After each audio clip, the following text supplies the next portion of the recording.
Good morning, I'm Brian Reagan, this is Tyler Keller. and today we are in Luke chapter 8 verses 49 through 54. While he was still speaking, someone came from the ruler of the synagogue's house, saying to him, "Your daughter is dead, do not trouble the teacher." But when Jesus heard it, he answered him, saying, "Do not be afraid, only believe, and she will be made well." When he came into the house, he permitted no one to go in except Peter, James, and John, and the father and mother of the girl. Now all wept and mourned for her, but he said, "Do not weep, she is not dead but sleeping." And they ridiculed him, knowing that she was dead. But he put them all outside, took her by the hand, and called, saying, "Little girl, arise." All right.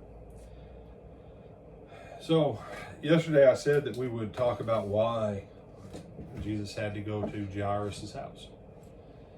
And we talked about levels of faith. Jairus, when he came to Jesus, he said to him, "If you will come to my house and lay your hands on my daughter, she will be made well." He defined what he would be able to receive by faith. I said, no.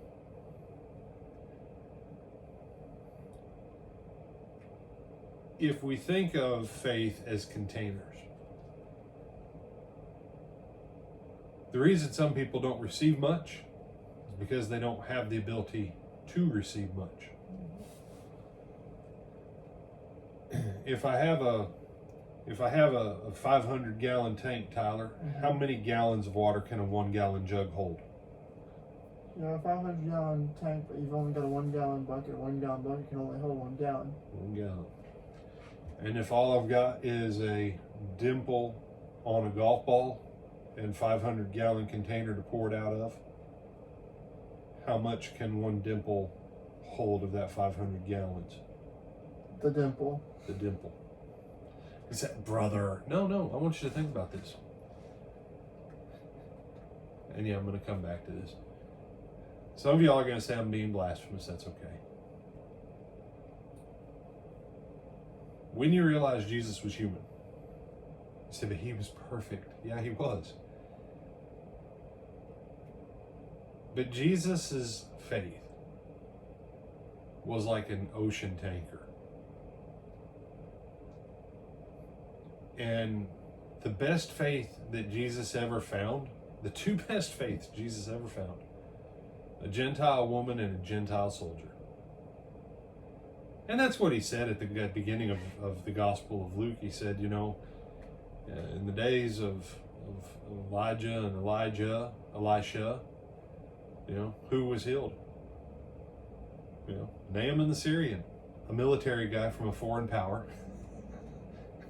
Who was usually at war with Israel. And Gentile woman,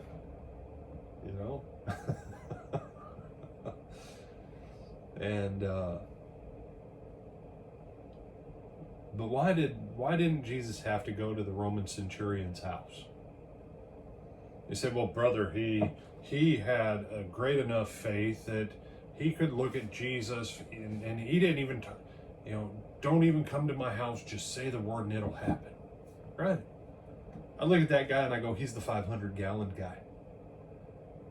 I wonder what he would have done if he'd have been closer to the end of his tour with his legion, if he would have been able to have gone to Jesus and said, look, man, I want to come on board with this thing.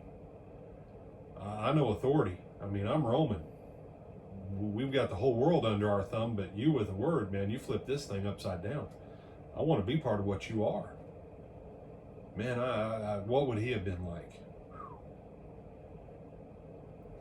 You see, he was able to receive, and Jesus never even had to touch or look at or nothing. The woman who grabbed Jesus's garment edge, I look at her, man, she was like a 5-gallon bucket. She's like, I'm going to get under this. Like little kids playing in a fire hydrant.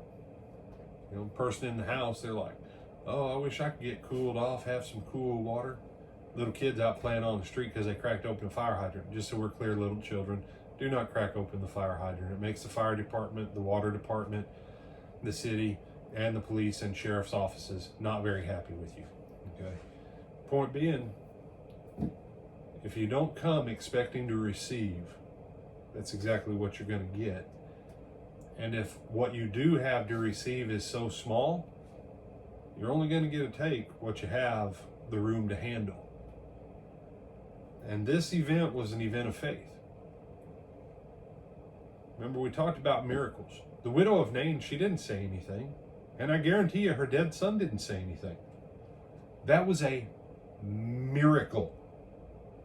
It was a miracle. It was a non-faith oriented miracle. No one had faith in that scenario, except who, Tyler? The woman?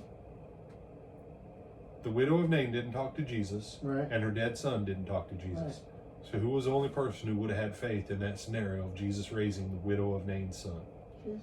Jesus. He's like, I got an oil tanker. Here, let's pour some faith out on this dead guy and bring him back, take care of his mama. Those two people had no faith in that situation. Jesus just decided to act by divine will of his Father for their benefit.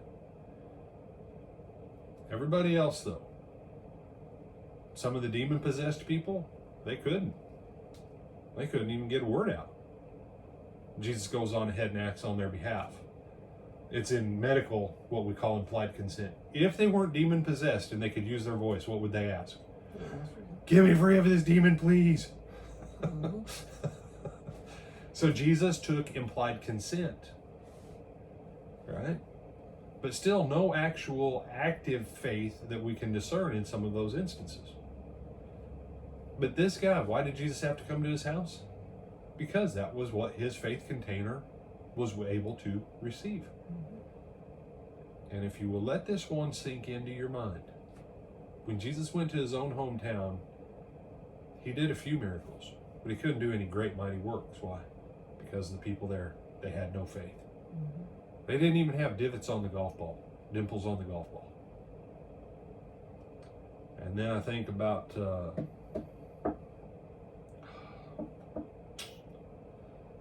one other one we'll come back to another time.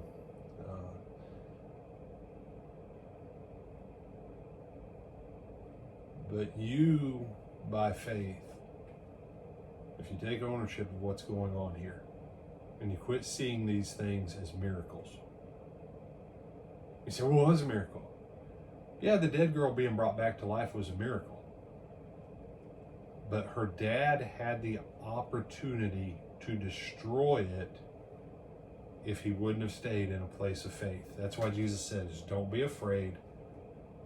Keep believing, stay in faith, and she shall or she will be made well. And Jairus just, I'm already holding out my container. I'm just going to keep going. That's why that little girl was raised. And oddly enough, we'll look at this more tomorrow, but that's why Jesus kicked everybody out. So, you have anything you want to add on this one, my brother? No, sir. All right. With that, we bid you good morning. We'll see you back at lunchtime for our midday meditation.